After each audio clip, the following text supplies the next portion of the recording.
Okay. I'm waiting for it to essentially go on to the next slide on stream. Okay, here. Good evening, everybody. How's everybody doing? What's up, everyone? Hi, teams. As usual, we have to, I guess, before we get into, things, talk about what everybody's drinking and doing this evening. So Beastie, what are you actually drinking this evening? It is time for another mead drinking with the devs, so maybe it'll show up on camera, maybe? Not really, but this is raspberry mead. So nice summer day, kind of, or spring day, 70. But hilariously, I am drinking the exact same thing. And for old time's sake, I thought, because people always ask about it, I made myself a nice plate of chicken nuggets. As apparently that's a throwback that chat has asked me to, bring back the nuggies for a nugget stream. But are they? So I'll be snacking on some chicken nuggets throughout the stream. They're not the same ones because we actually haven't been able to find the ones that we used to order all the time. But yeah, definitely a super healthy meal. Okay. Welcome everybody. This is our Drinking with the Devs Q1 development update for the server and questions and answers and some fun other stuff. So let's get into it. Everybody ready to go on to one of our fancy schmancy slide decks? I'm going to be watching chat. So if there are any audio issues, everybody just yell at us in chat and I'll, we'll take a breather on whatever we're talking about and I will fix what's going on. So okay, everybody, let's wait for them to show up. Here they are. There it is. Okay, cool. Beastie, I believe this one is you. Horizon XI. Oh, look. Oh, God. It's horrid. It's horrid. All right. So I guess we're going to start off with our post rebase update. Give you guys touch base with where things are, where we're trying to go with things. Say hello to our good friend Zalotl over there, since he likes, hanging out longer than he's welcome to hang out. All right. So couple of big ones. Well, first of all, so when we did the rebase, obviously, as you guys all know, there was definitely, let's call it fallout from the rebase. No matter how much testing we did, we were going to end up with some fallout. Maybe it was a little bit more than anticipated, but here we are. You guys have seen the patch notes.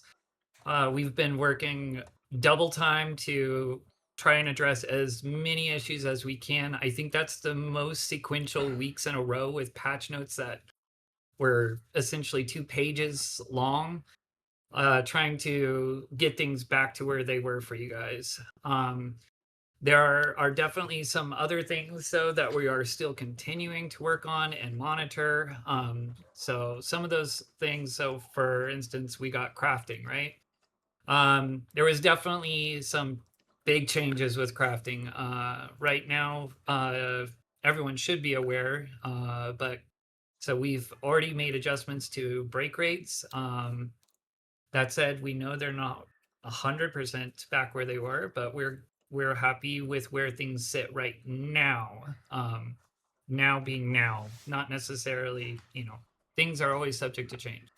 Desense rates, we put those back where they were supposed to be. So, and then our HQ rates. And I know this one is probably the biggest topic on terms of crafting. There's always an ongoing discussion about it, but I'm going to hate myself for using this, at least in simulations, but also in my own experience, because I do still craft. Everything looks to be working correctly. I know some people are just getting unlucky, but I will just say that based on numbers that we have gathered from both players and from internal tests, the HQ rates are working. So drop rates, this was probably our next biggest issue. Obviously, when the rebase came out, drop rates across the board drastically changed from what you guys were accustomed to. Um, so we went back through, we have taken, this is what, our 4th week of changes. And as you can see, the list is getting, new items are getting smaller. And that's because we are keeping an eye on the economy and prices of certain things, the availability of certain things. So most of the basic drop rates from the common farming routes that people usually hit have been addressed. Sea and Sky were all restored back to their previous Era Plus rates. I went through and audited absolutely every single NM and Sky and NM and Sea's drop rate. So those are all back to what they were before. We are going to continue to audit and adjust things as time goes on. So just keep that in mind. There's definitely, I'm sure, some things that we've either looked over or fell between the cracks, but at large, the drop rates seem to be very stable compared to where they were. So you're probably going to see a slowdown as far as how many things are changing with their drop rates week over week, or there might be a week in between because there's just not enough on one week. So we'll group them all together and do it like every other week or every 3 weeks, something like that. But we are going to continue to monitor those drop rates and make adjustments for you guys. Mob mechanics is probably the next spicy one. So we know that several of the mob skills were hitting harder than expected. High to you, biotic, boomerang, and a couple other things. There are some more fixes with those that will come down after we've taken some time with our balance team to just make adjustments and decide where we want those final numbers to be. Also looking at you, Wrath of Gouda. So we are still watching and making adjustments where we need. That said, not everything with some mob skills is going back to what it was in the pre-base.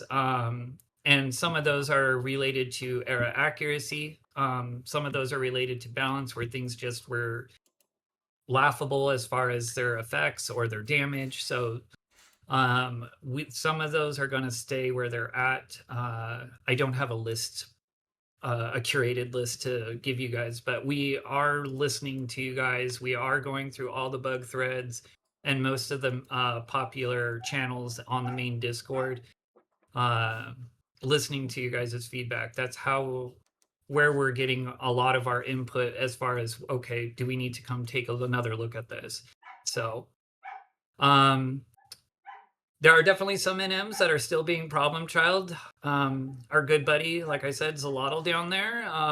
Yeah, so he should hopefully be fixed right now. But time will tell. He was fixed for 2 weeks and then nobody touched him. And then he thought he could come out of his, corner and decide to start popping randomly again. So we are keeping an eye on those types of things, especially when they are NMs that are not supposed to be popping all the time. But we are continuing to go back through and make sure that all the other NMs are working as well. So you've got City Patty now spawning again. You've got Ode Quinn spawning again. And there's definitely, I'm sure, a few more out there because there's quite a lot of NMs across all the maps. So, all right, I think that's everything on that side. What? Sorry, I'm just making sure no one can. Are people legitimately hearing my dog go bork bork? Yes. Okay. I am not. But people in chat I don't- saying they are. People in chat are saying they can hear our dog, Obi, Baronitis dog. Okay, we'll go to the next slide, and if it continues to be a problem, we will swap my mic out. Okay, next slide. All right, a couple more things to touch up on here. So for pet jobs, I love you and I hate you, all in the same breath. Probably the bane of my existence. So there were definitely some big issues with pets, and initially when the rebase launched, especially with damage, and AoE skills being a little spicy. So most, as far as I'm aware, most of those are fixed up. I do think that there are a few lingering things out there that we are that are going to either A, get fixed up, or B, we're keeping an eye on. Right now, we are pretty happy with where the pets are at right now. I don't see sheep doing completely unmitigated damage to, elementals, and Gruda's not critting for 3,000 damage on Vertra, So most of the big ones are fixed up. We do think, and this is, again, I want to stress that where things are at currently, for now, that's not to say things aren't going to change in the future. So we always are watching the balance of things, and if changes need to be made, then those changes will get made in the future. Another one, so this is fishing. I should have done this as fishing contest, but fishing should be back to normal for the most part. I know that there's one lingering issue where you guys can fish up snares in Valkram Dunes, despite the fact that you're not on the pirate chart quest. But other than that, the fishing contest, I know it was disabled for a very long time. For the people that did have rewards that were locked behind the fishing contest being shut down for the prolonged time, they had all of their rewards sent out to them. But everything should be back in working order with that. We do also have plans. We are watching for the Brigands chart. So we do have plans to implement the Brigands chart on Horizon in the future. So that's something for all you fishers to look out for. And then finally, probably the biggest pain point, I think, for most people was HAP and battlefields. That was interesting when you guys all went to town on it. Everything worked fine in our testing with battlefields, but we were doing, 1 or 2 battlefields at a time. When that changes to 20 people trying to enter a battlefield all at the same time, we definitely ended up with some new issues. So we've gone through, as people have reported them in our bug finder, we've fixed up several battlefield issues. We are still working on pulling in any battlefields that are still missing on our end. Most recently, I think, was what I call the mini map fight one in Mineshaft. Thanks to Metra, he got that one working for you guys. So that said, we do know that there are still some lingering issues where maybe you enter and you don't get a battlefield, stuff like that. We do plan to address those issues. But again, as far as from where things were when the rebase launched to now, it's seen significant improvement. So we are going to continue to be working on those systems and those battlefields that are still missing. Same with adding in any missing battlefields. I think like Totentons, and I think pulling the strings is in progress, but it's not ready yet. So we are working on those to get those back available again. I don't know too many people that were doing Totentons, so might be the last one. I clicked back accidentally. Oh god, Zolotl again. Zolotl. He's coming back. All right, so that's kind of like their post rebase update. There was a lot of issues. Like I said, we got through as much as we can, as quickly as we can, and we're still continuing to watch for issues, mostly through our bug report thread. So if you guys do come across issues, please continue to post your bug reports in the Discord so that way we can continue going through and fixing things. There's a lot to this game, and some things will come across our desk just from day to day talking with people, but there are some things we just will not know unless someone says something. So all right, I think that's it for this one. Okay. Yeah, this is where we get to start going into some fun new announcements to certain things. So hope everybody's excited for what's coming. So now that the rebase is finally coming to a close, let's talk about some things coming to Horizon just around the corner. So let's see this. So we are working with a brand new team. We reached out due to some things that we saw that we really, really liked. And we have officially partnered with the PSXI team to bring some pretty massive improvements to the Horizon XI base website and the things that you, the players, are going to be able to do to interact with that website. So on the next couple of slides, you guys are going to kind of see some sneak peeks.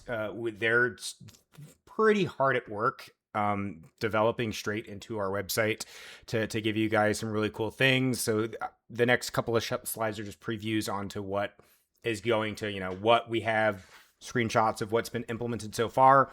And then, we have like typically what we do in the server, we'll have like a kind of a test process to where us and and Flam will go through and kind of just try and break everything before we release this. But I do think that this is actually coming to you guys really, really soon. So just, some new player, what your player screen will look like. There's some cool new things coming. Like you can select what relic that you want to work on, and the Horizon XI website will now automatically calculate based off of the currency in your inventory. It will calculate your progress and the estimated gil that it will take you if you went out and purchased it to complete that relic. So it'll look at like the current average prices of what the currency is on the market and essentially give you like a TLDR of what is coming to your towards your relic process. And there's tons of other things that you'll be able to do on your player profile, but this is really the only screenshot I'm kind of wanting to show you guys right now. So let's go to the next one. So the top right one, you guys will legitimately have a way to look through everything in your inventory. That includes storage slips. So you'll be able to search exactly what's in your inventory, and it'll tell you exactly where that item's at any time whatsoever. Bottom left is showing you kind of more detail into that relic tracker. And then the bottom right one is just kind of more UI stuff. The entire UI of the website is completely changing. So tons of things are essentially coming into what you guys can do via other websites and what you're doing here. And there's going to be kind of a new big one that I don't know if I should talk about right now, but we'll hold off. There's some cool things that I think you guys will really like that are coming with the website upgrade. So I hope everybody's really excited to see that. We're really excited. They're a great team, and so they've been fantastic to work with so far. So kudos to them. Kudos to their website, as it really inspired us to kind of up our game, so to say. So here we go.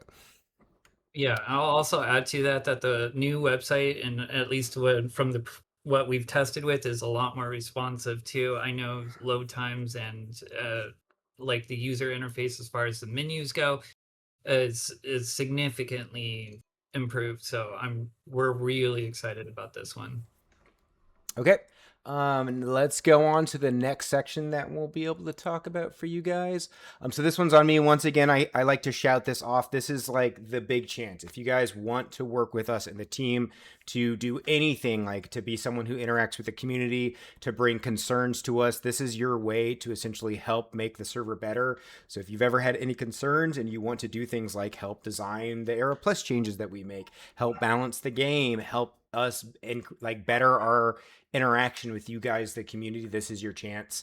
We are recruiting every single role right now. That's not saying we don't have support. This is just us saying, hey, the rebase is over. The really boring part of Horizon's over, to where there wasn't a lot going on, and now there's a ton going on. And so now is the time to bring on new people, because now we get into the really, really exciting stuff. So once again, this is your chance. You can apply to join the team via our Discord. I've mention the channel there. It's just hashtag join the team, and then kind of a snapshot of what the application process looks like. We'll go into this more. So we'll temporarily be closing applications next weekend, and that is just to get through the abundance of applications that we got for our normal developmental team, including community and the GMs. We have, I think, in total 100 applications from players throughout the community. So we just want to be able to, take a pause, talk to everybody, get, what we like to call our quote unquote interview process done,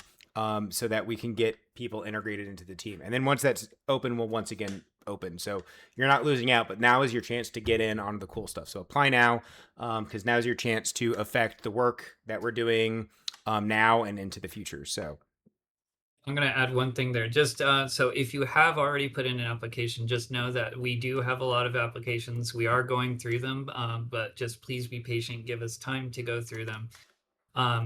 And for what it's worth, if you ever change your mind, you can always back out. But yeah, just be patient as we go through all the applications, because it does take a little bit of time to get through everyone that's applied. So Correct. Yep, it most certainly does.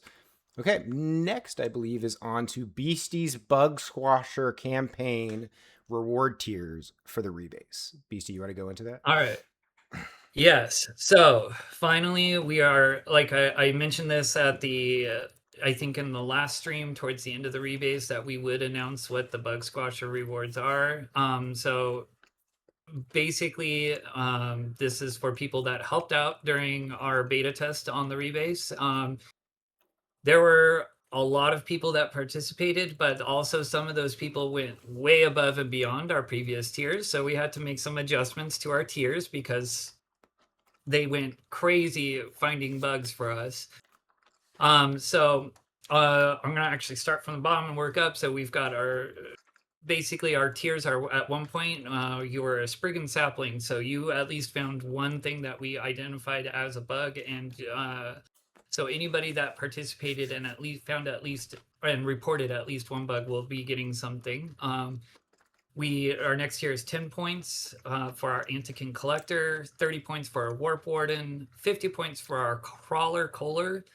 At 75 points, there weren't too many people that hit these upper tiers, but there were definitely a few. So we have the Exterminator Extraordinaire, and then for anyone that somehow managed to get 100 points, we created a new rank called Legendary Squasher.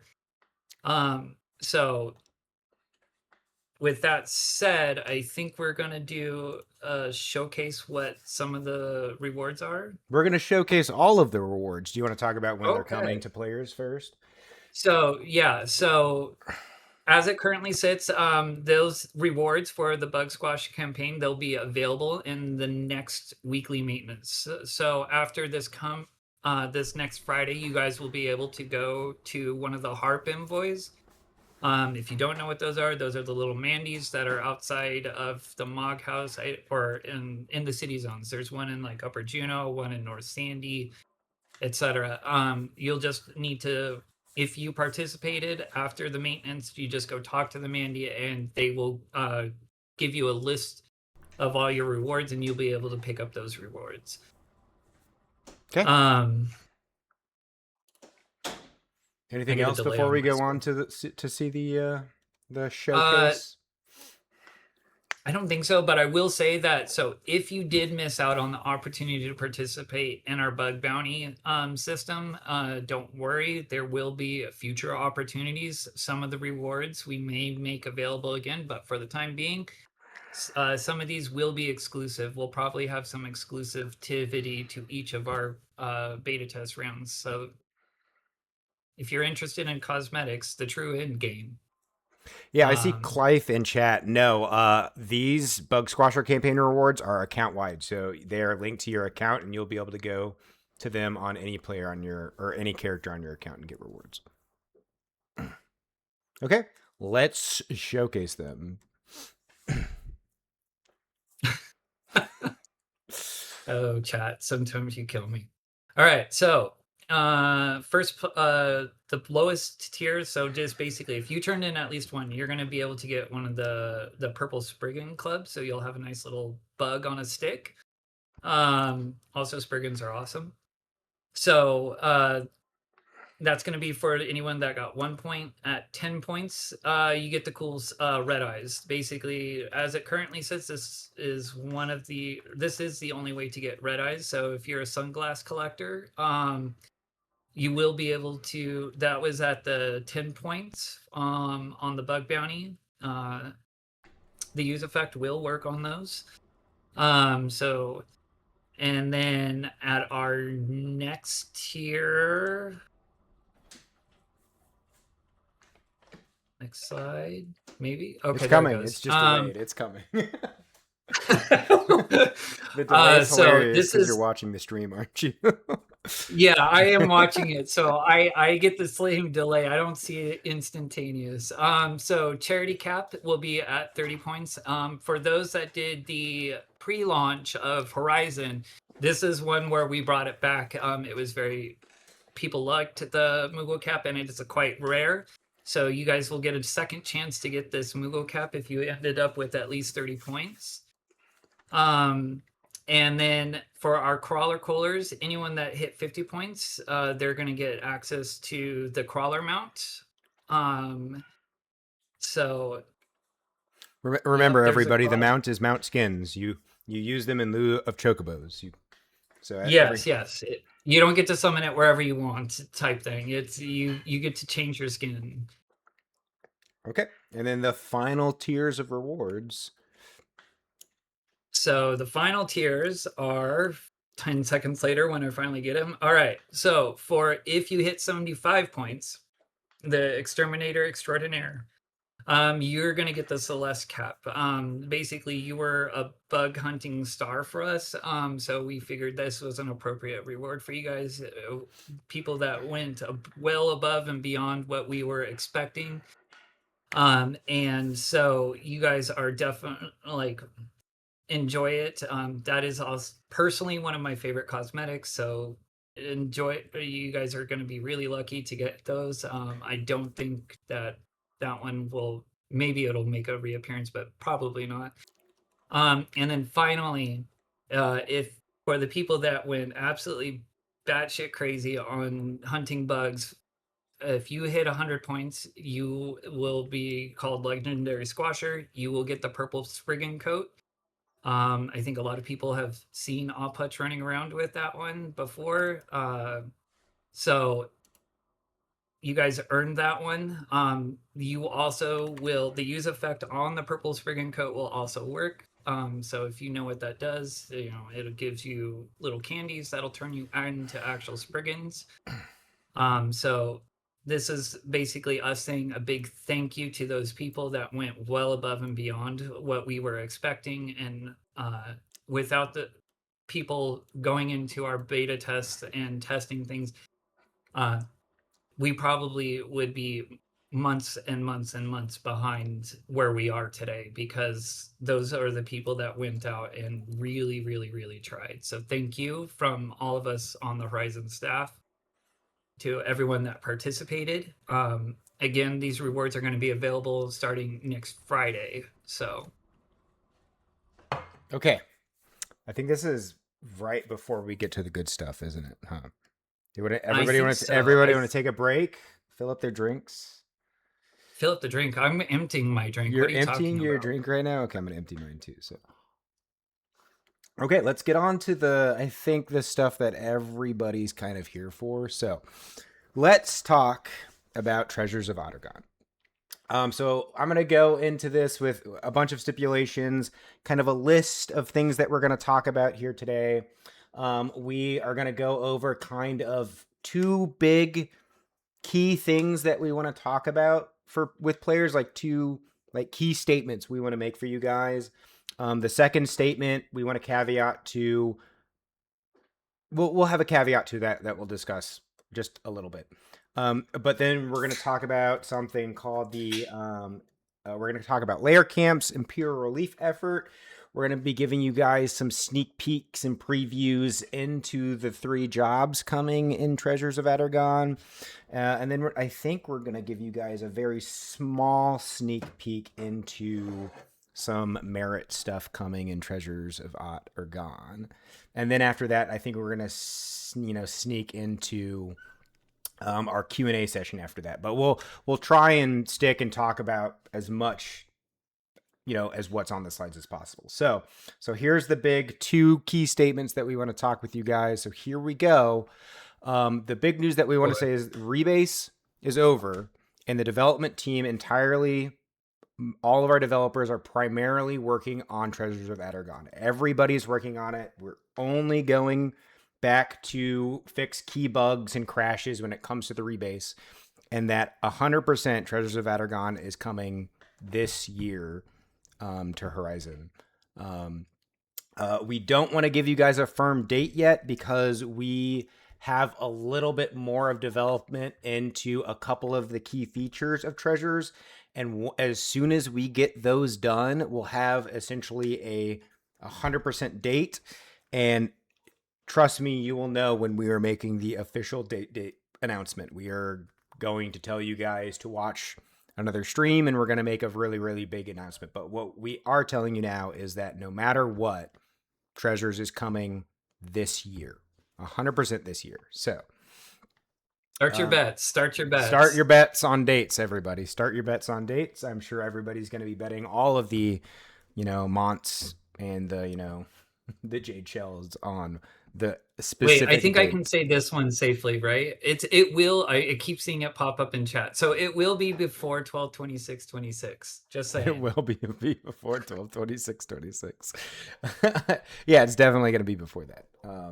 Like I said before, the team, the internal team, the admins, Beastie and I, have most certainly put a date on the calendar. We 100% have a date this year, and when we are confident that we will make that date, we'll tell you. But no matter what, we've given ourselves enough margin that no matter what, it's happening this year. So with that, let's go into the next slide and we can talk about a couple of things. I'm going to rehash some things. Not everybody watches our stream. Not everybody pays attention. So the next couple of slides are a rehash, but I do want to kind of talk about what everybody is to expect in the initial expansion core content. So once again, TOU missions through the mission Passion Glory, Notorious Monsters, H&Ms in the zones, quests, mission, assaults through Lance Corporal. I think we've toned down. Lance Corporal is a stretch goal, but no matter what, you guys will 100% have the first two entire ranks. So private second class, private first class. Lance Corporal is a stretch goal. And so that is our reach. But if we don't make it, it's not going to stop us from releasing Tau for you guys. All the ISNMs, we are releasing Ashu Talif earlier than what is typically done in like the order of how Square Enix released the expansion. But we're bringing it to you guys earlier for maybe some things that you guys can kind of think about as why. And then obviously everybody always asks about it. You will get full access to Mog Lockers, but please remember they will act like retail. So, or as Era did, so you will have to rent them. You'll have to earn Imperial standing. You will have to buy coins, and you will have to expand them through coin spendage, and then you will have to rent them. You legitimately will have to, unlike some other private servers that I've worked on and people have been on, where you just unlock them and they're permanently. They are just like they were in Era rentals. So. With that, the next slide. So we're adding, like we said before, some new types of EXP merit camps outside of, the new ones that you guys have. Shatter camps and layer camps. I'm going to talk to you guys and give you a teaser about what layer camps are. There's some new quests coming for you guys. New Group 2 merits, some changes to Group 2 merits, some brand new ones. Mog Wardrobe 3 will be unlocked, and you'll be able to progress and unlock slots for Mog Wardrobe 3 through Treasures of Adargon. And then a rebalancing of the missions. Obviously, one of our key goals is players are really powerful right now, and we don't want you guys to legitimately walk into like a mission battlefield and like smack it once and things die. So we are looking at the balance aspect of how difficult should we expect things like when we eventually release the final fight where you guys fight Alexander. Should that be difficult for what tier of player? And then a ton of meta and game balance adjustments. Once again, we said rebase was a big step into where we'd rebalance a bunch of things. Treasures is just that. You guys are going to get a whole new kind of game balance, and we're happy to go with that. You're also going to be getting adjustments to Blue, Core, and Pup, which we're going to share some of that today with you guys. And then a Helm rebalance, specifically with old Helm Jones, even outside of Treasures, and Helm and how it worked inside of Treasures. And then we'll talk about, I think I mentioned Helm more in the patch schedule. So here it is. Yeah. So this is our Treasures of Adargon roadmap. So the big thing here is you see that you have launched the things, the 2 slides that we just talked about. Once again, there are things that we don't mention because we do really want you guys to go into that core aspect of Horizon, which is to go and discover new things in a game that we all love. So there are things that I have not mentioned that is out there for you to go find. Then from that is patch 2.1, where we plan on introducing Nyzul Isle to you guys. BC, should I just pre-answer the question that's going to come up later, or should I wait till the Q&As to answer the question about Nyzul? Oh, I'm afraid to ask what the okay. It's so we do not currently for patch 2.1, we do not plan on unlocking the mythic weapon skills in patch 2.1. Oh yeah. Those will come later. We don't know if they're gonna wait all the way until patch 2.4, but we don't plan for them to be out with patch 2.1. So with that, sorry, BC, go ahead. I was gonna say also just of note, and while we have this roadmap, I do want to point out that down there at the bottom. So everything beyond 2.1. We have a game plan for those. Some things may shift around depending on what we can, like if we can move something up earlier or something needs to get pushed back later. Just be in mind that this is our roadmap, not necessarily written in, we're not writing this in stone. And so, but this is largely what we are going to try to adhere to so that you guys have an idea. But yeah, so like Eric said, mythic weapons may be 2.4, but maybe we, depending on how things progress and how things are going with the server, we will make decisions if we need to move things up or push things back. So yeah, and so with that, the thing that we've been promising you guys for a while, HE&Ms, the T3s, are 100% coming out with here. Conryu and I are very excited to bring you the work that we started a very long time ago. I'm really excited to show you guys the 3 new HE&Ms. We're really excited about these because we really believe that the loot they're going to give out is actually worth the drive, and we are kind of making a plan to go back and look at what we can do to make T2s a little bit spicier for you guys in terms of bang for your buck. With this, we also plan on doing the first tier of our food rework. We want to look at all of the food. Specifically as as someone who did cooking myself, it's really bad for that craft entirely, but also the players, to where everybody kind of drives to, 4 to 5 different foods. And we kind of really want to expand the niches of what food and the usage, the usage of what those items can really give you, so that 1, there's a better economy around food purchasing, and 2, you guys have more options to really drive. I need more accuracy, but also some attack because I'm attack starved in this instance. So I want to be able to find a food that does that for me. So that's what we're going for here. You guys will be getting the preview of what Besiege is going to do. I should say this, for those of you asking, some of you guys did really hit the nail on the head when you were discussing HE&M phasing. One of the main reasons it was developed is to help us make a stable Besieged, so that it is actually able to be played by you, the players. So one of the big things that we did is we did phasing early, because it is essentially what we're calling a requirement for future patches. And we wanted to get it out and kind of tested, by players earlier. And the easiest way to do that was HE&M. So, that we're going to show you what the beast, so in patch 2.1, when it comes out, you guys are going to get a preview of what we're doing to that. Finally, it's happening. We are reworking Beastmaster. Sorry guys, it's taken so long.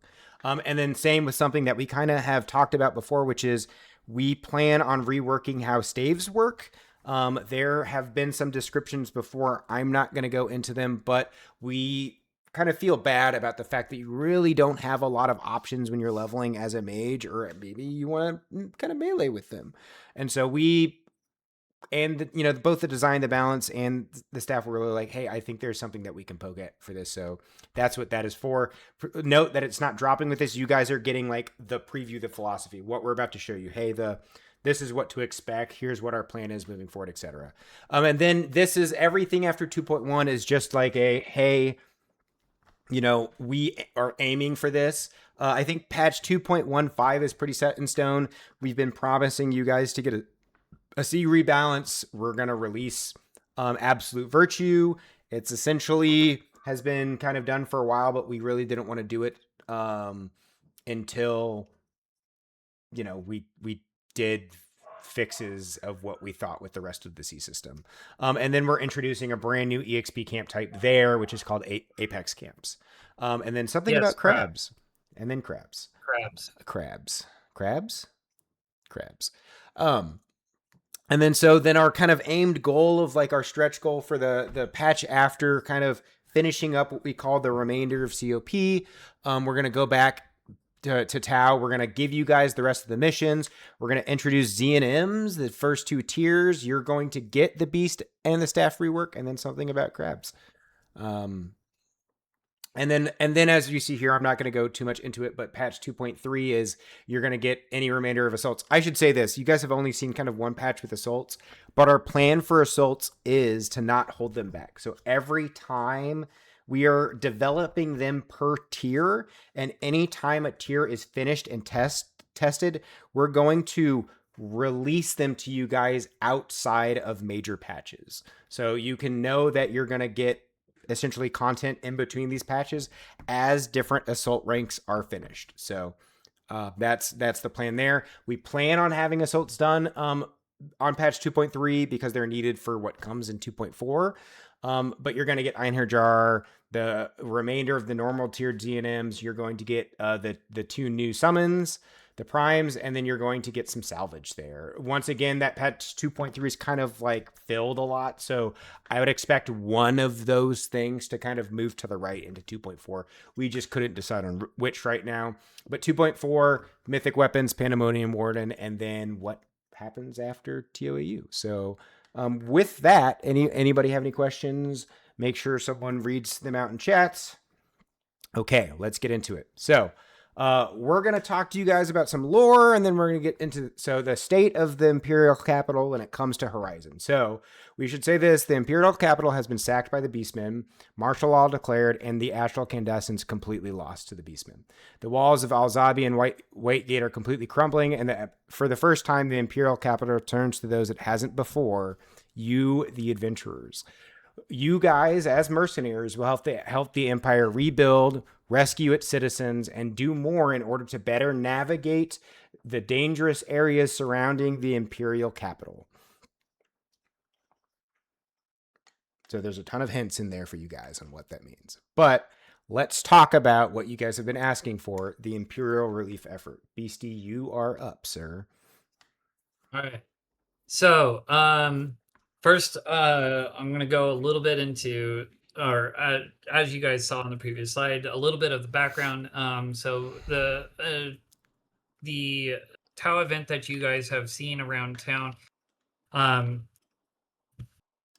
First, I'm going to go through it one at a time. So the background, like he said, is basically that Whitegate has basically been invaded by the Tau Beastmen. Okay, so they are they're at a very low point in their timeline. So the Tau Guild representatives have come to the adventurers / nation seeking help with gathering their supplies to bolster their defenses and supplies. I shouldn't repeat myself, but all right, now I'm not going to spend too much time on that because he just went over that, but the current progress. So what happened with the current progress? Let's talk about this.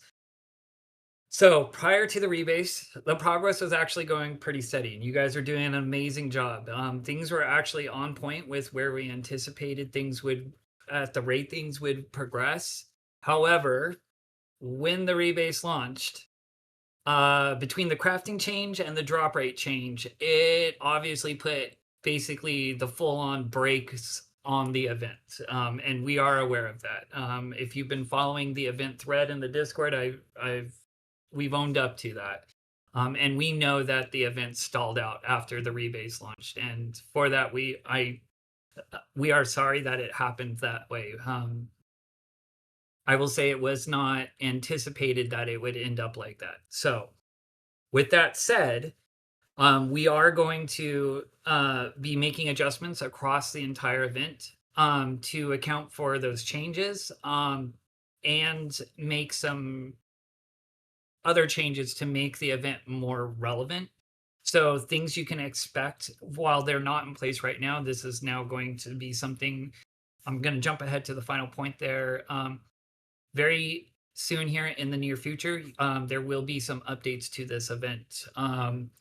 So I'm going to give away some of the things that you guys have been asking for to give some clarity into what's going on here. So there will be more ways to obtain Imperial standing outside of the crafting turn-ins, okay? So, and those should be happening much sooner than what we initially anticipated because, again, we're going to be making some changes to the event, so we got to get some things in place for you guys. There are new stages to the event that will be unveiled soon. You guys are going to discover those things.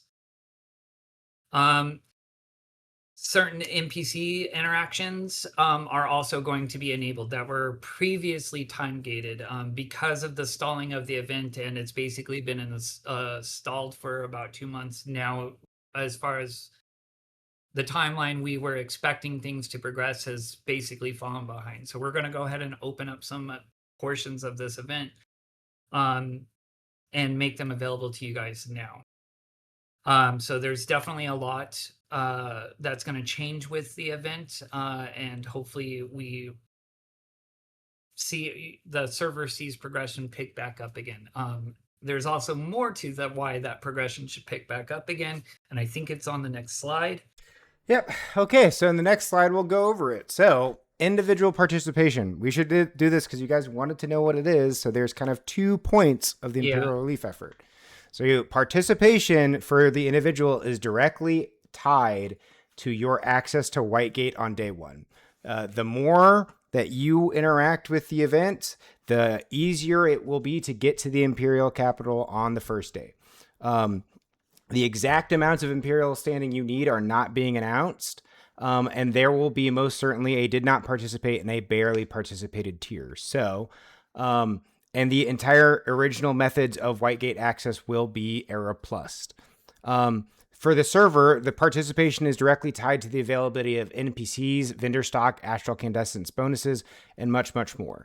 The time it takes for the server to finish the event, the progress of the event upon the Tau launch, and other metrics all tie into how much effort the server needs once Tau is unlocked to restore the capital to, its beautiful glory. And the more players participate in the event, the easier it will be for the individual access for Tau for everybody post-launch, i.e. the more that you guys rebuild the server, the easier it will be for others behind you to get there. So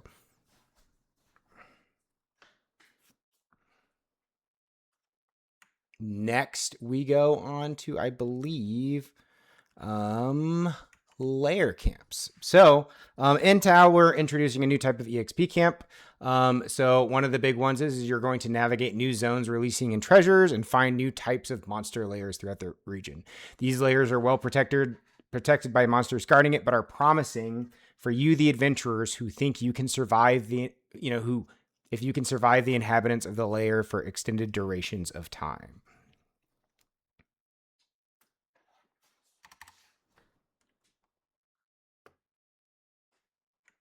Cool. And then next, we're going to talk about some Corsair stuff now. So, Corsair. So, everybody's seen this before. I believe we had this preview for you guys last year in Q2 2025. So once again, this is still our vision. I don't want to kind of repeat all of the details that we have in here now. But we do kind of want to give you guys at least a small hint of what is new coming in each job, but we don't kind of want to reveal everything in this stream.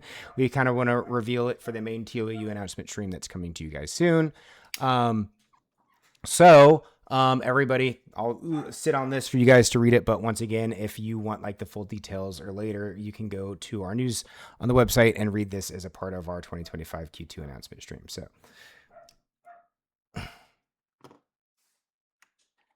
Cool.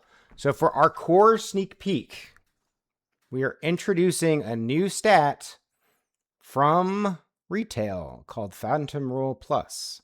Just so you know, expect special things about this stat that is going to be on, well, quite a few pieces of gear.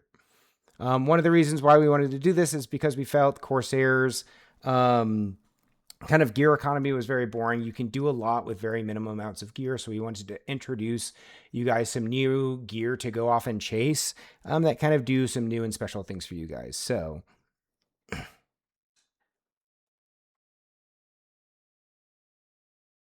any questions about that? Cool.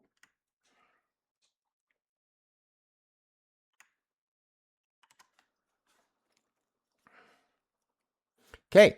So once again, I'm going to sit on this blue preview for you guys. Give you a chance to read if you want to read. Then we're going to get into the kind of sneak peek about blue.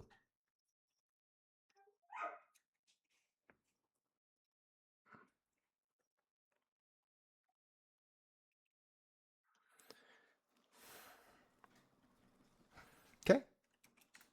Next, our blue sneak peek for you guys is Assimilation. It is no longer Group 2 merit. The maximum Blue Mage spell points you can obtain previously via this Group 2 merit can now be acquired via other means in game. For people that were talking about not having enough time to read the slides, so we will make their VOD available. Correct. So those, if you guys want to take the time to actually like read through it all, instead of having us rattle it all off, you guys will have a chance to read through it all.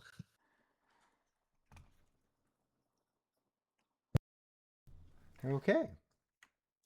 Puppet Master. Okay. The death of my the death of Beastie for code. my brain.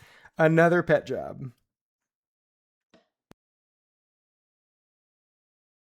That's a pup. That is Yes, a pup. we'll be uploading this event VOD on our YouTube, and we'll be linking it in an announcement. I'm making sure to download it essentially immediately as it's available this time. But note that I do attempt to process it to add captions because I know we have some deaf players who want us to add captions. So typically it takes a little longer to get the YouTube VODs out. So, okay. So the one thing that we wanted to announce at this time for Corsair. Oops, I locked my computer on accident, guys. For pup. He means for pup, not for Corsair. Sorry, sir, for Puppet Master. I accidentally hit the lock. You already got your one peek for Corsair. Okay, so next is the pup sneak peek. So for everybody's maneuvers will not be on the global cooldown, which means that you'll be able to use maneuvers quite fast. So let you guys figure out what that means, what the implications of that means for the job. But yeah, have fun theory crafting.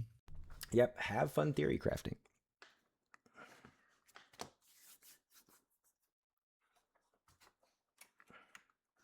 Okay.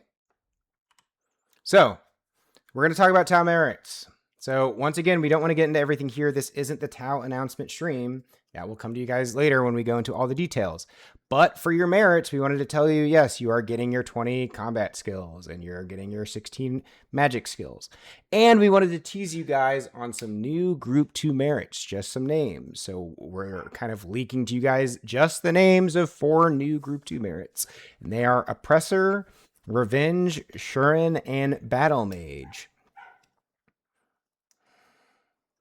So, yep, take with that whatever theory crafting you want to go. And whatever job you think they are on. Yeah. We wanted to give a sneak peek, but we don't want to let all the cats out of the bag. We want you guys to have something to discover. If we told you guys everything ahead of time, by the time it comes out, you guys will already have it all figured out. So this gives you guys something to work on when Treasures launches. Figure out your new metas. Okay. With that, I think I am out of slides and we can finally move on to the Q&A because there are tons of questions that we need to get to. Literally, I think we had like 300 questions asked this time. Once again, this is a, hey, TOAU is coming this year, giving you guys some details over the next little bit of time. You guys are going to get more sneak peeks from us. And during the Tau stream, we'll talk more about a ton of things. So let's get back to us. I will pull up the questions for us to answer. Okay, here we go.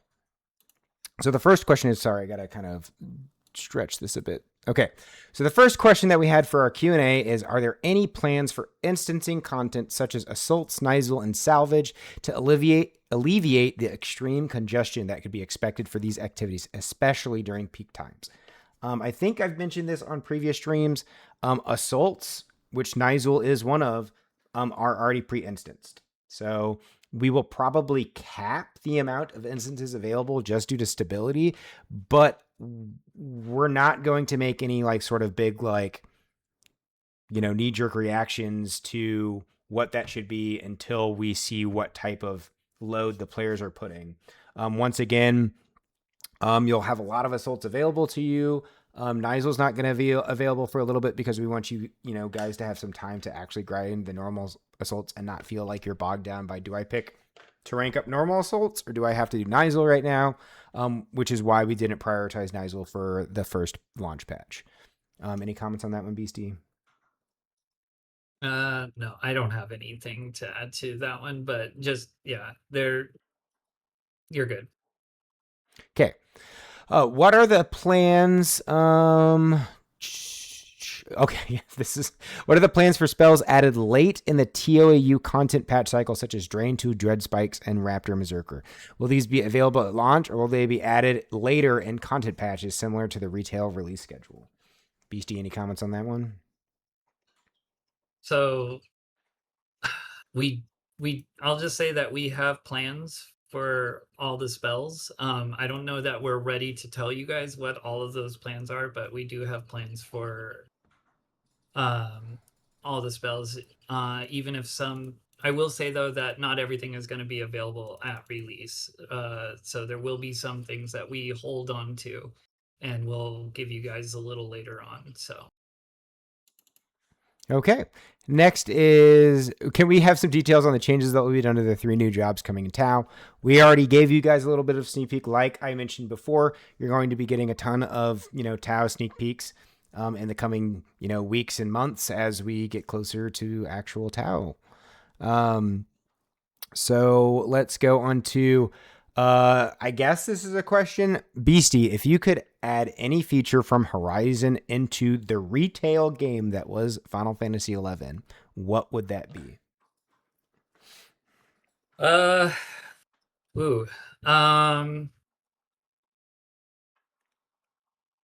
I think the closest, I mean, there almost is an equivalent already, but I do like the HE&M system. I think is probably one of my favorite systems that is on Horizon for the era that is in. It is in. There's obviously some similar content on the retail server, but there's definitely one of the big systems. I would probably go with that or. Well, I was going to say, making other things available like chocobo digging skill, but apparently they did that. So, but I would definitely say for me, it's HE&M. Yeah. Okay. So do we have any plans to modify the 3 Beastmen Kings of Tau, Medusa, Gerfurler, Guljaja spawn conditions to prevent groups from gatekeeping mythic weapon progression? We have a lot of plans for those 3 bosses, ones that we don't really want to talk about right now, but I think players are going to really like what we're kind of doing with the wide world big H&Ms for Tau.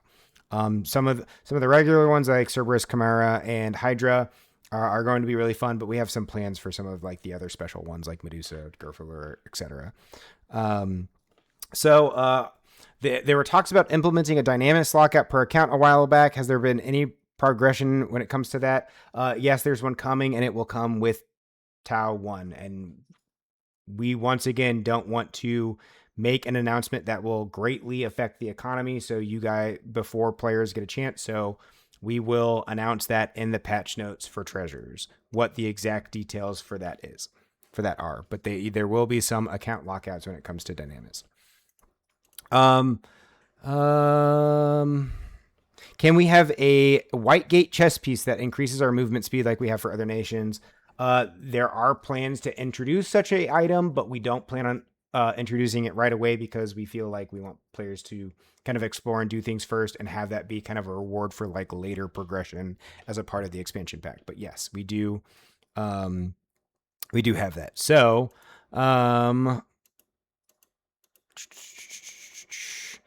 we already talked about the mythic weapon skill list.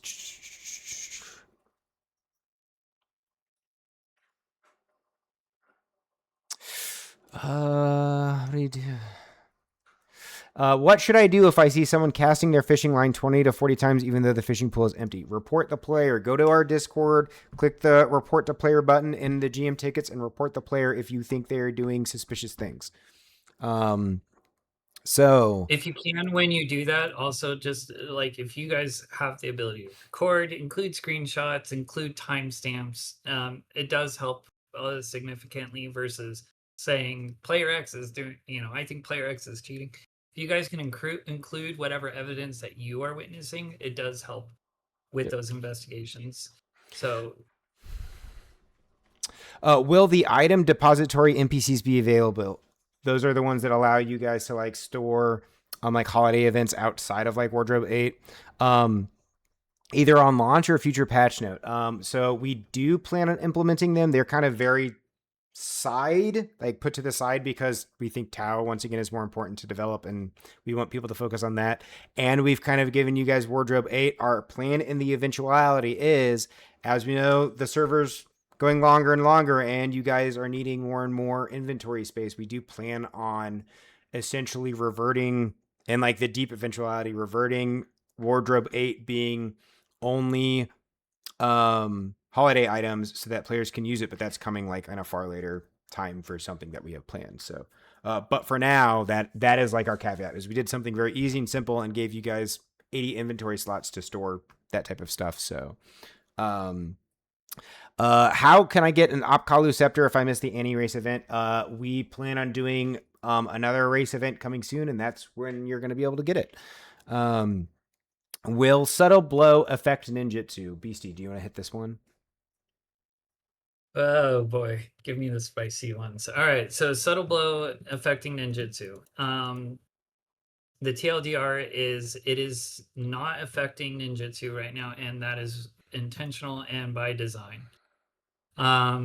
So one of the big changes that happened when we were considering some of the balance aspects of Ninja was that it was one way to dial back Ninja, but one of the other considerations and that of why that worked the way it did before was things like Mikage, right? Like if people were spamming Mikage and you guys were giving the mob full TP on all 5 hits or 4 hits of your spell, you were basically instantly giving it TP enough to instantly use mob skills back to back to back to back.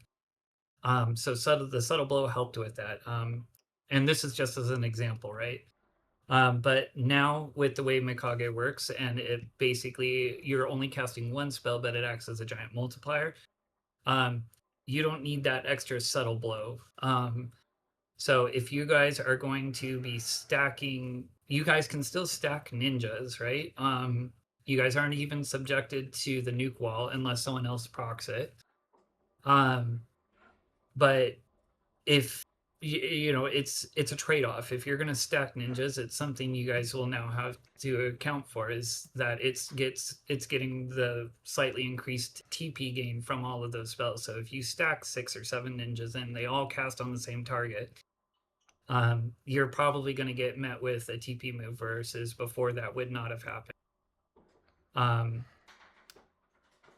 So as far as that changing, again, I'm going to air quote, for now, that is not something, or that is by design for now. Again, balance is a very fluid thing.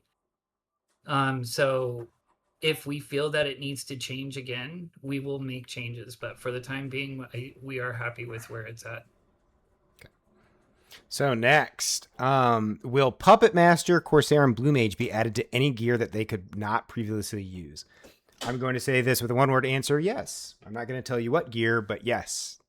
Most certainly, there will be new gear for those 3 jobs to be using. So this is the next fun one. Will the Puppet Master parts have to be quested or crafted, or will there be an NPC that sells most of them? No, you will have to quest or craft them. You can't just go, buy all of the ones that Essie eventually added to a vendor. The NPC that exists in retail that basically sells all the attachments, that is not going to be there in our treasures, because obviously that trivializes a huge portion of the job as far as what it was in Era and getting to those good attachments. So the 2 NPCs that sell basically everything in retail will not be there. Okay, next one is, will Nyzul Isle loot from question mark items be altered in any way? Like, will Trotters also be able to be left at, God, whoever wrote this grammar, please. I'm guessing they're asking, will you still be able to get rare items from NMs via the question mark items? And the answer is yes. We don't have plans to adjust those. They will be balanced so that if something like that crazy stuff spawns, it's not going to essentially destroy the economy related to those items. And we might even consider doing something like the rare EX versions from the question mark items. But when that pass comes to it, that pass will come to it. And we aren't quite there yet because Nyzul is not in the initial drop. So, will the team consider exploring a voluntary friendly duel system? Stand by till something during or perhaps at the end of the stream. What is something coding wise that was better, easier on ASB than it is on LSB?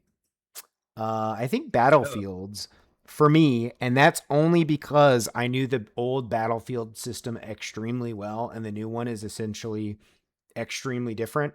And so it's just a learning curve of, I now have to relearn how to code something that I knew how to code like in and out before. And the new system, while inherently better, takes a bit of time. Like, I think a little bit more time to get used to than the old system. So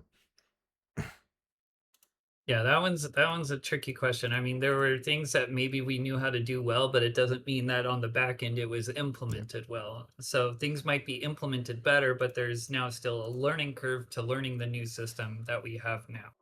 So I would say things are a lot more organized and a lot more clean on the back end, the side that you guys don't see though. So in the long term, things should get better. Obviously, we still have to learn some of these newer systems, and as we work through the issues that come along with learning it, it's just a learning curve though. Yeah. Okay, will there be more cure burn locations with the release of TOAU? I don't know. I will pass that off to the design or balance team for the next stream. I actually don't know off the top of my head whether they have added in any new cure burns, so I can't really answer that question. BC, do you know if they've allocated any new ones? So I don't know off the top of my head, but I definitely think that's something we'll bring up. But for what it's worth, I mean, you do have undead areas. So Arapago Reef and stuff like that. Granted, there's Lamia mixed into there, but there are definitely some batches of undead mobs. So we'll bring that up to our design team and mention it to them, see if they think that there's enough for a camp or if maybe we should put something in there. Yep. So are there any new hardcore milestones and or rewards for, I'm guessing this is for TOAU, and yes, there's a ton of new ones for hardcore, so go have fun. Not going to tell you what they are because you'll have to go do them. You can probably guess what a couple of them are based off of the progression for hardcore with other things, but there are new milestones and rewards. For Group 2 job merits, will there be any major changes concerning jobs that have their abilities from the category merged into their core ability spell list? I'm guessing they're talking about white mage with gosh, what is the ability off the top of my head? That we gave it off the bat. I'll just Devotion. That's kind it. of, Yeah, Devotion Protector 5. yeah. I will just say that, yeah, in those types of cases where you guys already have access to things that once were group 2 merits, they have been accounted for. I don't want to give away too much on this. So, but we obviously have worked around those early releases, I guess we'll call it. So I love when people ask questions like this because I know certain people in the community will be mad that I read out this question. I'm sorry for you guys. Who has the cutest pet on staff? Please show us. One of our staff members, who I don't know if he's anonymous or not, just got a new golden retriever puppy, and that thing is like adorable. Let me just say that. I mean, everybody I think has seen my dogs. I have brought my dogs and my 3 dogs and my 4 cats on streams before, but they're stinkers. So my puppers is outside right now, so maybe on the next stream I'll try and get. I think we all just swoon over each other's pets and don't complain. So imagine not have branding related to your pets. Oh wait, do we have branding related to my pets? No, I do. Wait, okay. Well, that works too. Due to the high influx of players that will be coming back to play once Tau is released, can we expect additional normal mod camps to be added into some of the more well-known areas? So all of the normal camps will be there for you guys, and plenty of new camps similar to the original release. There will be more added normal camps, like new ones with different mob types, etc., that are like common to Tau for you guys to go find out and discover. There's not going to be like the on release day, the 8,000 level 1 mobs and the super reduced respawn cooldowns that we had in like Saruta Baruta, Ronfar, and Gustaberg. That I wouldn't expect. But yes, there will be tons of new camps all over Tau and some in old areas for you guys to go find and explore. I already mentioned 44. They're asking about whether Pup is getting new gear. I said yes. Okay. This is a long form question, so we'll go through it, guys. With the upcoming TUAU release and given timetable of content, will some things be available earlier via Era Plus means to maintain balance and functionality for the jobs, i.e. Puppet Master's in-game attachments? I wonder if I've mentioned something related to that. Beastie, I wonder. Being available to craft or purchase. Yeah, we've considered that, guys. Maybe, go back to some things that I've mentioned earlier.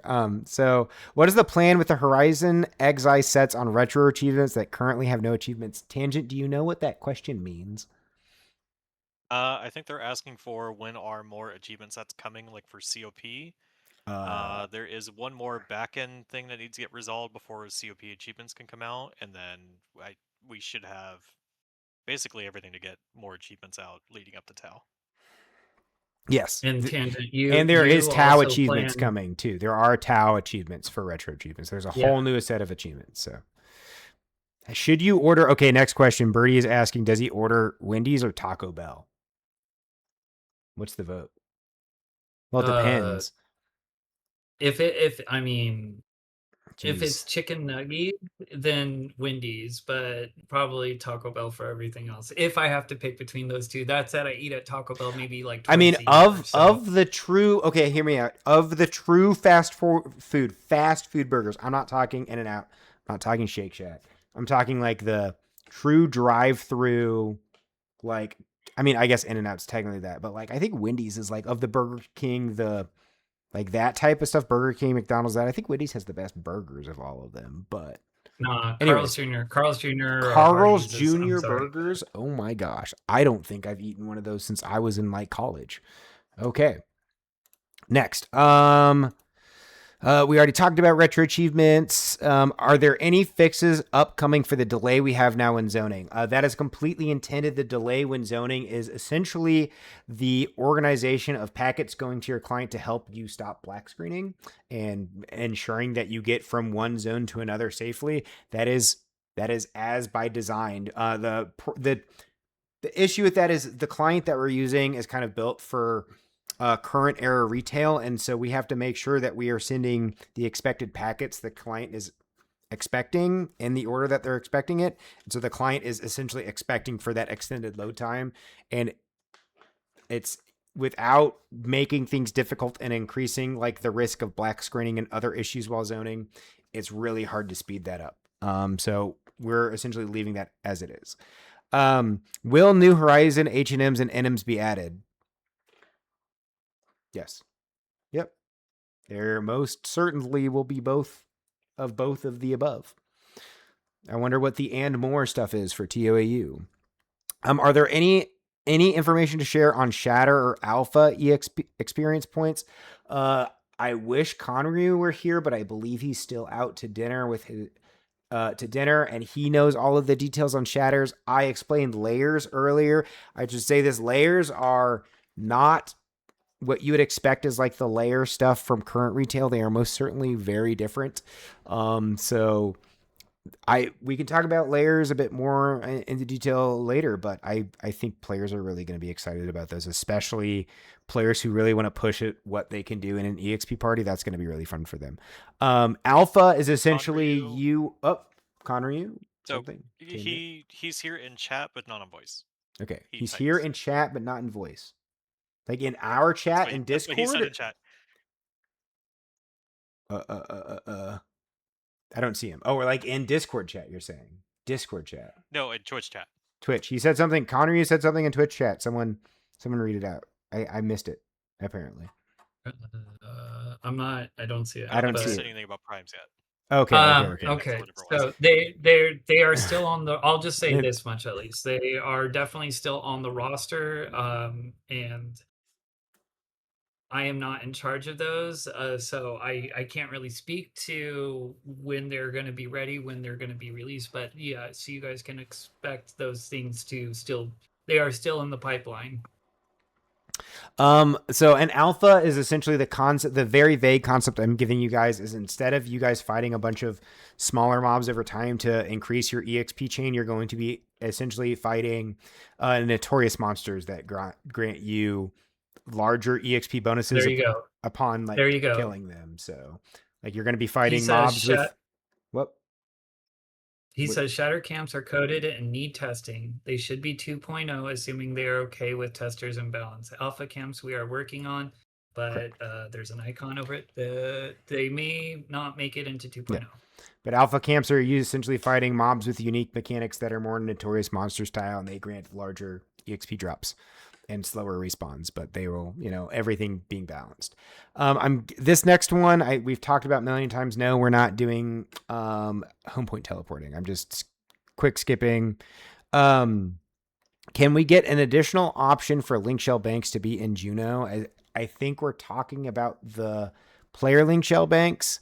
So the player link shell bank is legitimately there to hold items for you guys. It's not supposed to be there for you to do like super sales or do a bunch of currency management. It's there for you guys to have like a safety measure for if things go wrong, as it has been before for link shells. We want a place for you guys to have that is assigned to your link shell, stored somewhere, that if something happens to the player who owns it, we are fine transferring that over to someone else in your link shell. So, if someone gets banned or someone does something naughty, your link shell is not totally screwed. That is what the link shell banks are there for. It is a safety measure for your link shell primarily. That's what they are for. Any update on Iron Man characters? Yes. We have not slotted them into any of the TOAU patches. I would expect Iron Man to come out sometime during TOAU, but just due to other priorities, it is kind of sidelined until we can at least get the first initial Tau patch out for you guys. New cosmetics. Yes, in future events, there will be new cosmetics. The next one is, can we see the code for the random number generator used in Horizon? Yes, go to the Land Sand Boat, open public repo, and go to any of the 3 random number generators. Those are what we use. That is 100% what we use without any changes, is the RNG code in Land Sand Boat. Let's see here. What BC? I guess this is for you because this is yours. What are your reflections on the Goblin Delver NM? Is it intended for what you envisioned?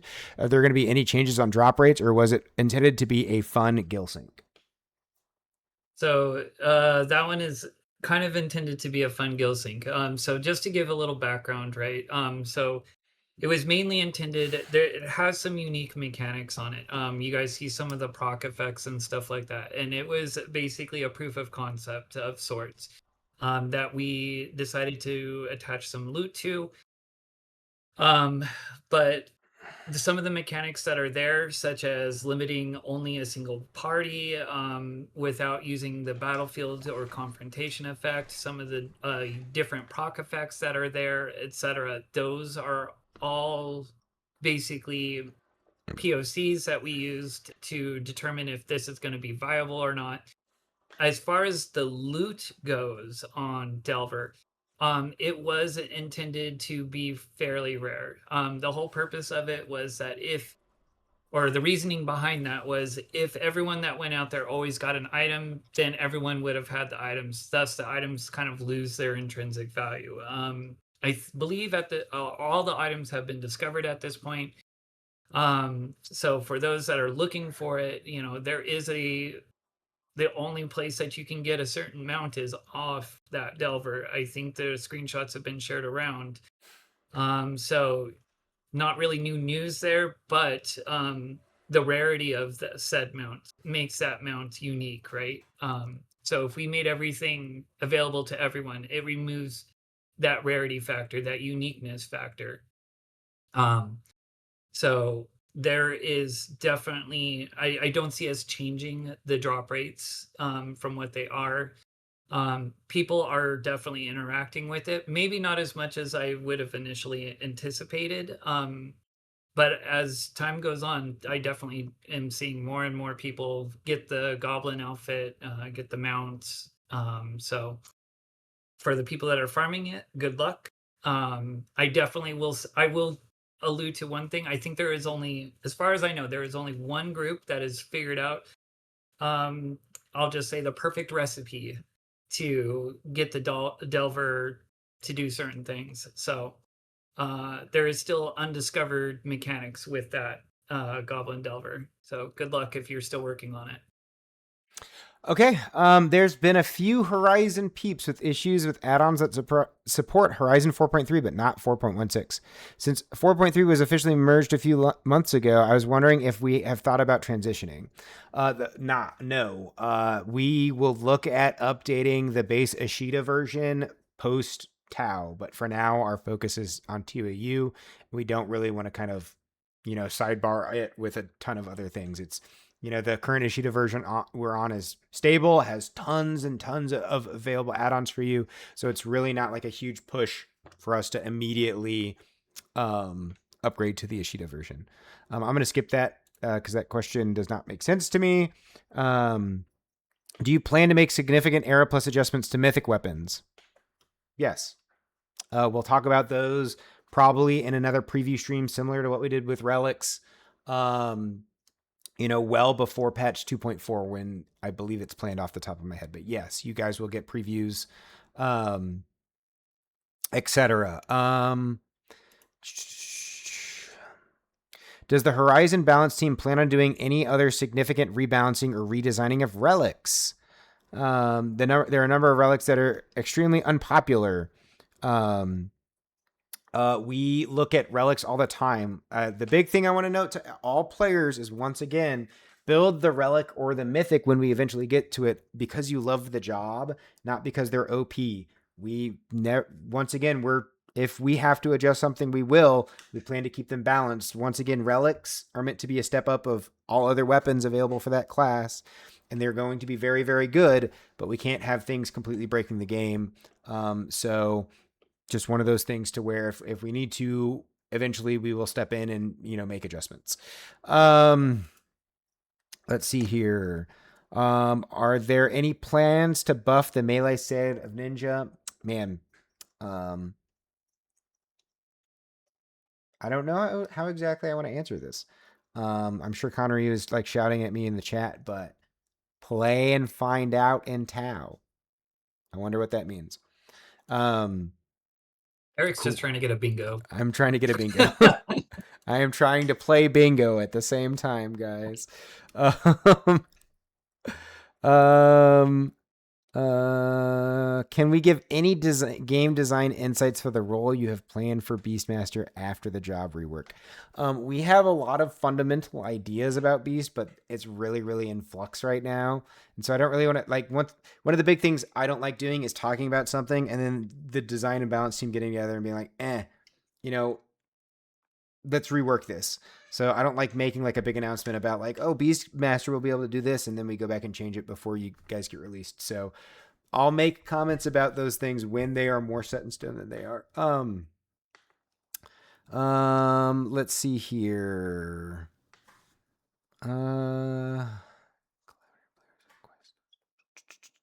Will there be a collaborative prerequisite task to complete before Whitegate becomes available? No, Whitegate will just become available. How you get there will vary based off of, once again, your participation in the Imperial Relief effort.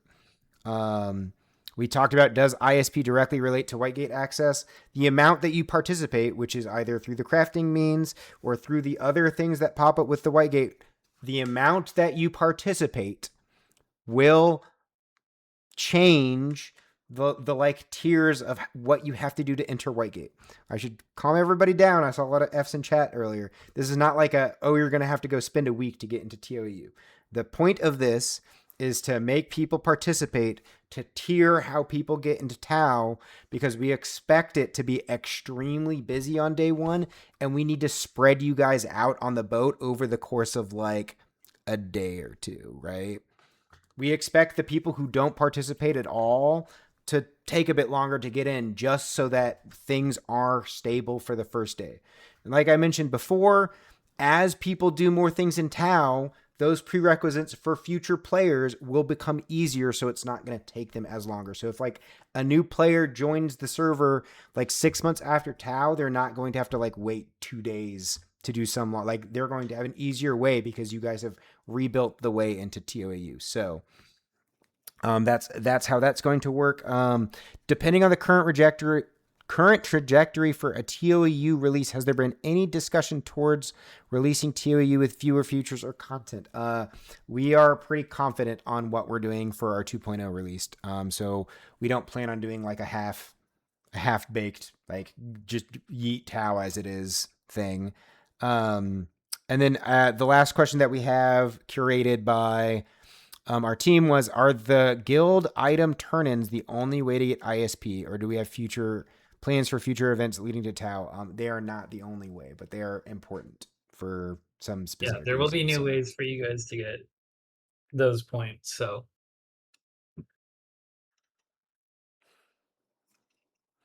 that is the end of the Q&As. I'm gonna stick it around in chat for a little bit longer to let chat ask some questions in the stream chat before we go on to what's next.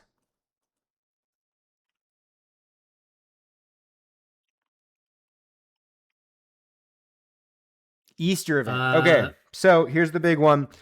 We've pushed off doing the Easter event. Once again, Rebase changed the way things do, and our old Easter event is not a copy-paste thing to come over to the Rebase. We have made the decision at this time to pause on the Easter event, just to give us some time for TOAU. We know that might be kind of like a sandpapery decision, but when we looked at it, we didn't really want to spend a significant amount of time essentially rebuilding how we did the Easter event. So we decided to not do it for this year. And that is like a now thing. Once again, if one of our devs goes off and does it of their own accord, you guys are going to get it. But right now it's essentially like not the way that we did Easter before is not done at all on the Rebase. So, yeah, it was very much do you guys want us to dedicate resources to doing an Easter event and delay Tau potentially by another, up to between testing and everything like that, up to another week or two? Or do you guys want us to put those resources towards Tau and get you guys Tau out the door sooner? Yeah. And I think across the board, most of you guys are going to say Tau, please. So Nathan's asking about Tau H&Ms. I would expect you guys to have similar, and in a way, this is a really weird statement. They're going to function time wise similar to what happened on launch, to where they will be in on the initial patch, but they will have like a randomized delay to when they pop when like day one releases. let's see what else is in here. I'm just gonna pull off the bottom here. So will Sure. there be crystal storage for either Crystal Moogle? No. Multi-zone, I'm just gonna say wait and find out. You'll see when it gets released. Cosmetics for achievements. Tangent. Is that that's a you question? Hi. If you're here. Didn't we plan on adding some cosmetics for achievements? We talked about that. I don't know. Did we? I think we did. I don't know. I don't know. I don't remember. Forget it. No, I'm kidding. Yes, it is something we have discussed. McMaz, not all LSB changes will be live on Horizon. While LSB changes will all eventually come, once again, just because LSB does something does not mean like they will we won't change things for it to be the same way it was before. So the time frame on them is essentially as we look at each one of them, like all of the changes on LSB and like how long it takes us to like decide whether that is like what we want the thing to be from now on, and or whether we need to like do additional coding to like give us back what we did before, if there is any of that. So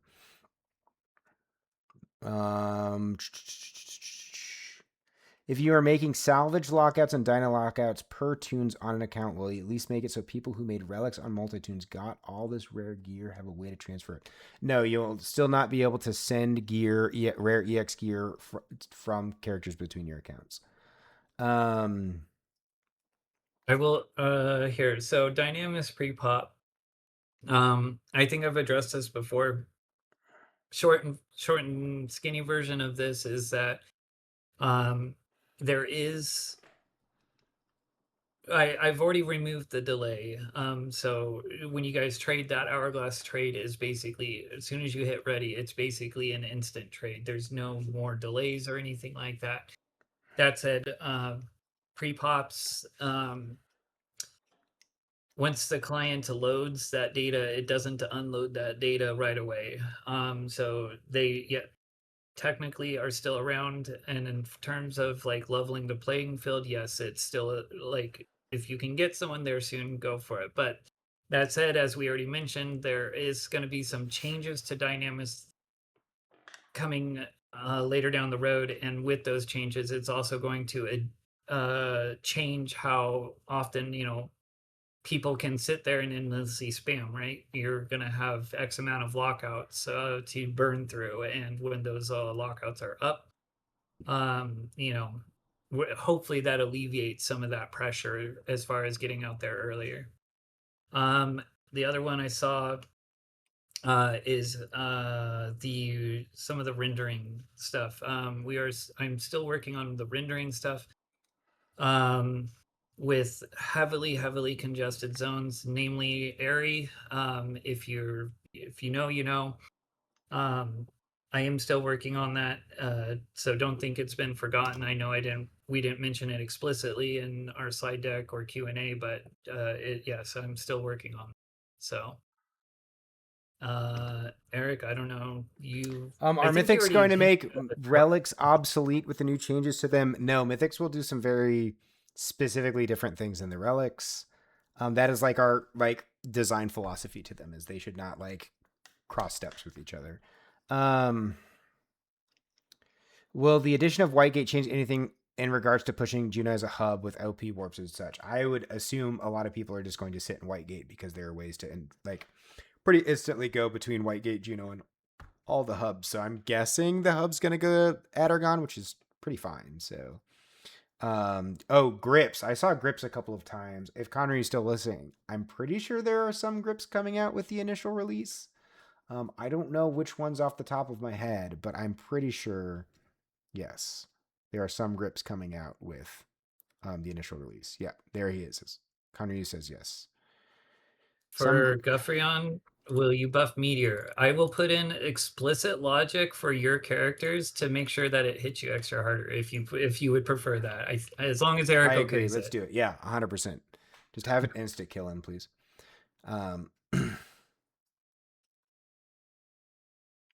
Cool. Will there be a food removal NPC in Whitegate? No, there's already one in Juno. So if you want to remove your food, you'll go there. People have invested in multiple characters. Putting account lockouts is going to feel like a waste of effort. Can we at least get a hint if the lockout number is 3 or 4? Like I said before, no, just due to like economy reasons. I'm not going. We know exactly what it's going to be. We're just not going to release that information until like the patch notes. Quick Iron Man question. Will this be a special 4th character slot? I think that is the plans. But once again, Iron Man is like super far out, but yes, the plan so far is to, unlike hardcore, give you like, a character slot that can only be used for that, that functionality. So, what about craftable items getting job specific traits? It was discussed publicly very early in Horizon's life. Craftable items getting job specific traits. That I mean, it's been so long, maybe. I don't know of anything off the top of my head. So, any plans to add more warp goblins to other towns? No, Windy and its warp towers is essentially staying to where it is. Or you're adding like outpost goblins? No, the outpost goblins are staying where they're at. You're probably not getting one for treasure, like in Adargon, obviously. Kill Eco Wico and add a goblin. Yeah, Eco is a fun problem that we are still trying to solve. So, can we get a website option to unstuck? No. Unfortunately, unstucking letting players manually unstuck themselves is a horrendous idea that causes so many potential problems that I will not get into for like the 20th time. So, any plans for jobs with A- to be brought up to A+? Connery, would you love to answer that question about all combat skills getting brought up to A+ for like main jobs? It's a horrible idea for certain aspects. It's just a very, very bad idea. Here, I'm going to answer this Hap one. Will there be adjustments to later Hap?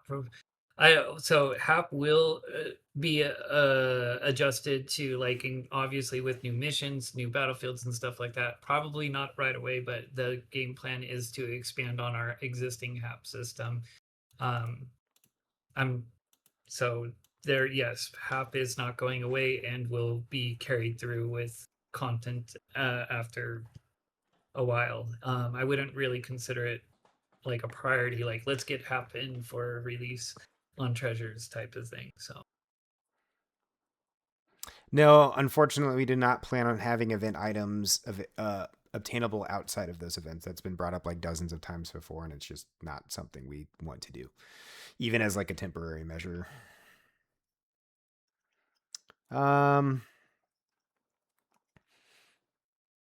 Let's see here. Any news on Arcane Flower Pot? I believe Damaris was working on it. Unfortunately, his IRL caught up to him, so it's kind of taken a pause, but it was in the plans to make Arcane Flower Pots like work as they were intended.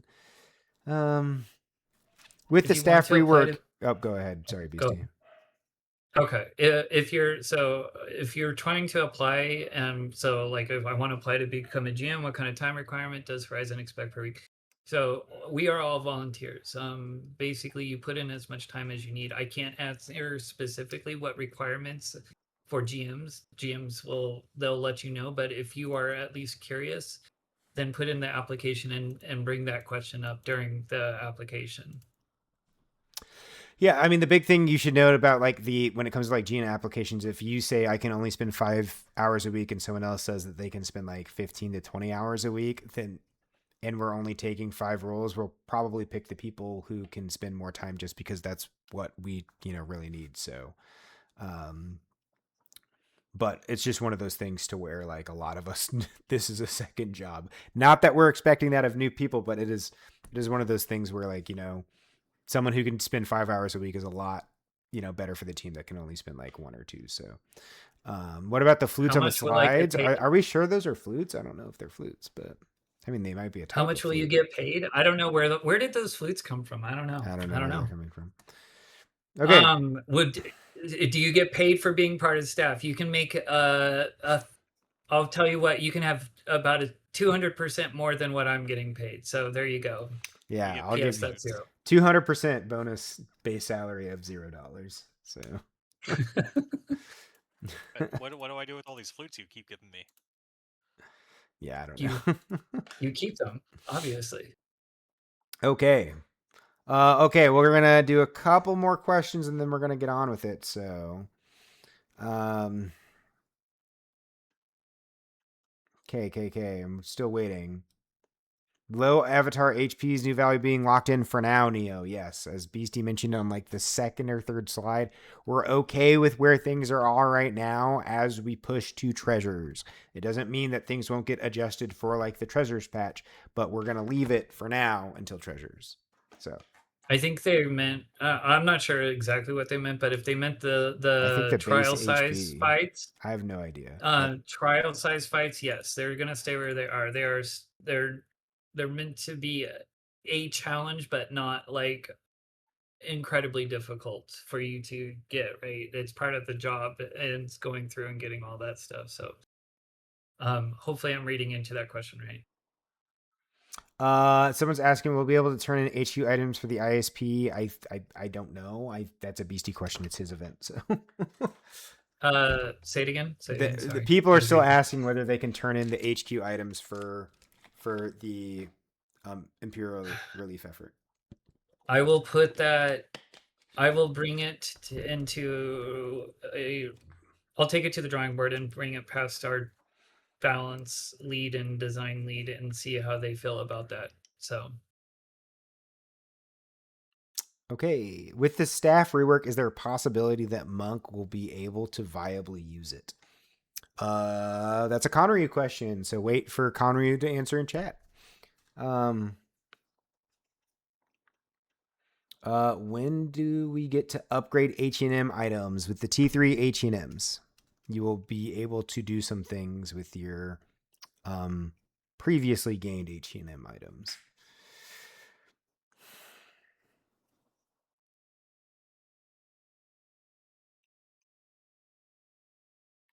Okay. Okay.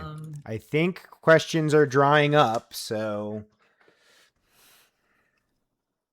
Haircut soon. You can already get a haircut. I think they might be talking about new ones. Oh, okay. The beast changes, are they what goes into them? I think it's a little bit of everything. We're trying to really rework the job so it's not so obnoxiously strong in just one like point. The problem with Beastmaster right now is it's really, really, really, really good for like a very specific thing. But if you were to give it buffs across the board, it would be even more obnoxious at that one thing and then be super strong everywhere else.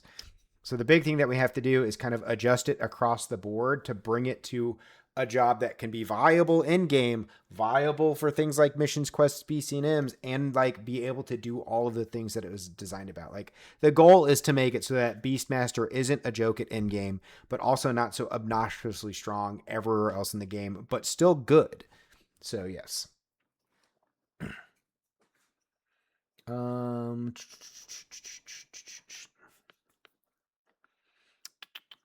More nerfs to Sam? Yes, sure. More nerfs to Sam. Everybody's mentioned it, so I think players will be happy if we nerf Sam more. Cool. Let's make Hagen do 10 damage instead of whatever it is right now. That's a joke, everybody. Joke. Okay. Cool. Let me see. No, we are not adding a public API endpoint for dynamic zone times.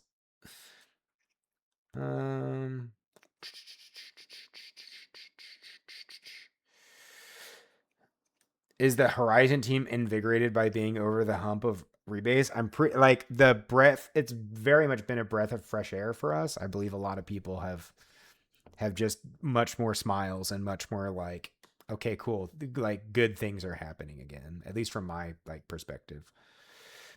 Yeah, rebase took a long time, right? It took a year and a half. I don't ask me what I'm doing with my life anymore because I don't even know.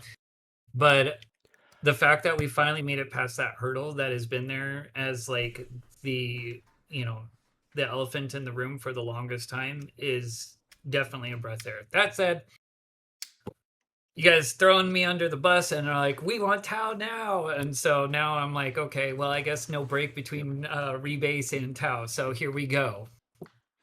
So someone said buff digging. Helms are being adjusted pretty nicely, and I believe digging counts as one of those when it comes to Tau. And then there's going to be some new Helm related things coming in later patches for Tau. So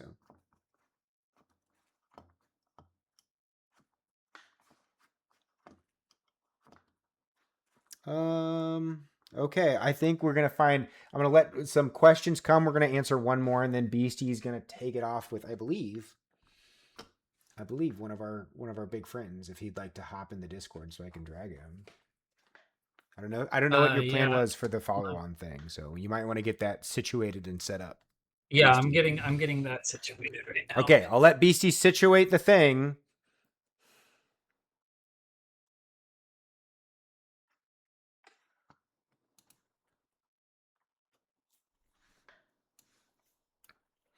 Let's find a good question. What is the thing you're most interested in working on in Tau, Eric? The most interesting thing for me in Tau, I mean, it's not Tau, but H&M T3s. I just want to get them out. Like, I think the designs for them are all really cool and unique. I know the players have been wanting the items for a while. I know it's not Tau. That's like my like super goal. I love working on things like H&M's, the weird new camps, like layers. Like I finished the initial layer design code-wise legitimately this morning. And so those, I'm excited for the balance team to yell at me on how to like adjust them, but I think those are going to be really cool. So someone says OP prices only hurt new players. So the new adjusted prices, we do have plans coming soon, TLDR. I don't know how soon, to adjust it so that new players will essentially be able to get reduced costs for things like chocobos and OP warps for a certain amount of time until they are like established player. As they progress through content on their character, they're going to be given like chocobo tickets and OP coupons in which they'll be able to use OP prices at reduced prices in comparison to established players. Is there a plan for H&M T4? Yes, there is a plan for H&M T4. Like it's like a culmination of like the COP ones.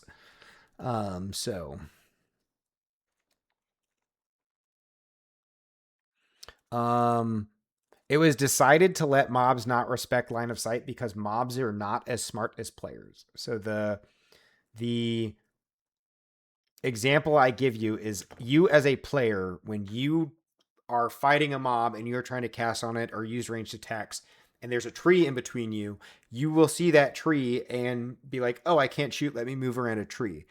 In order to like write AI for a mob, especially when it comes to like nav mesh and pathing, to like determine that there is something blocking me and to smart path around that object to get to a player is extremely difficult. Implementing line of sight for mobs, extremely difficult.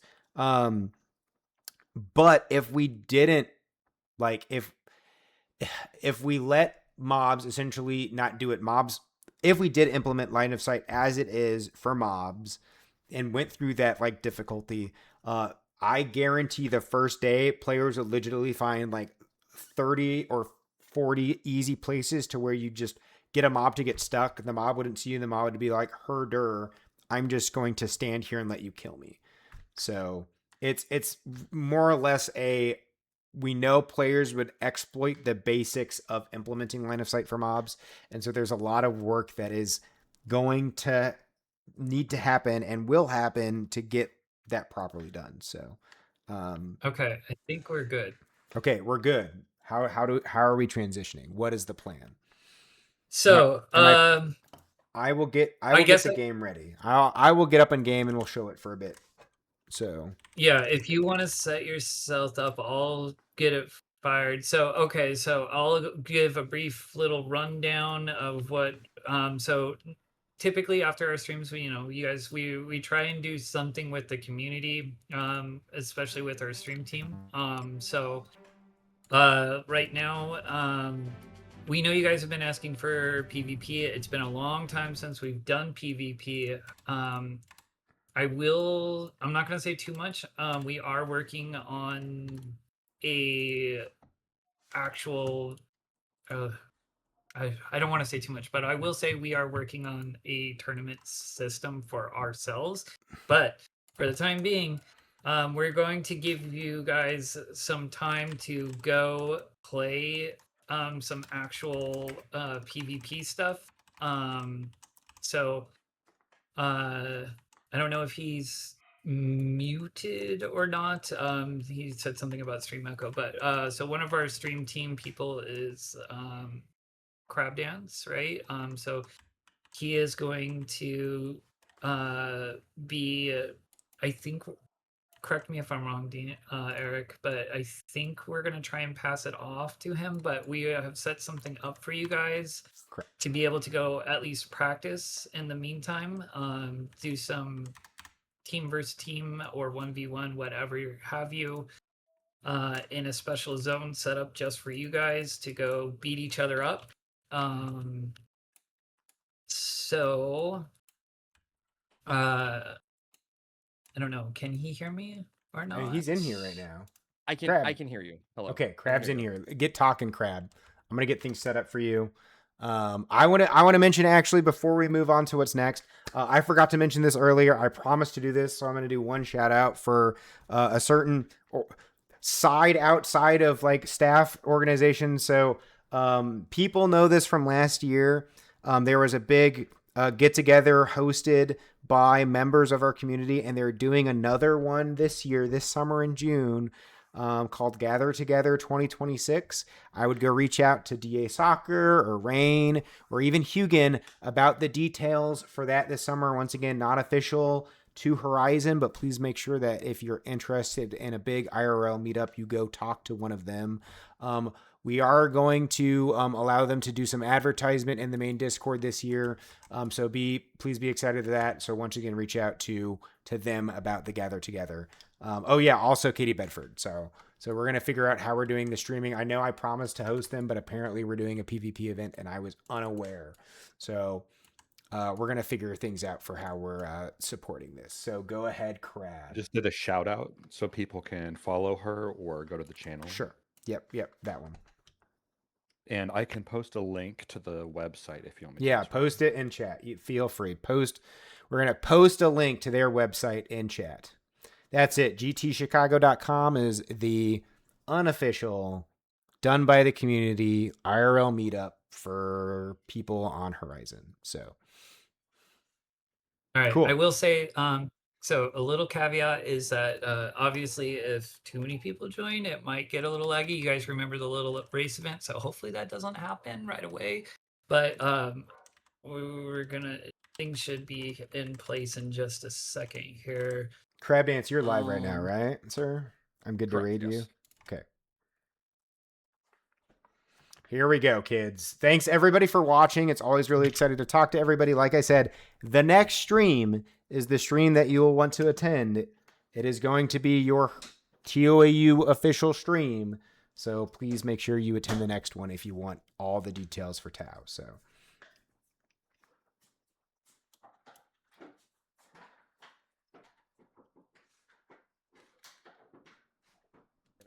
Okay. Are we done? Are we done? Okay, one second. I gotta do it for you. I'll turn everything see, back did on, that okay? work 'Cause I know you guys want the through? chaos. We should be on crap now.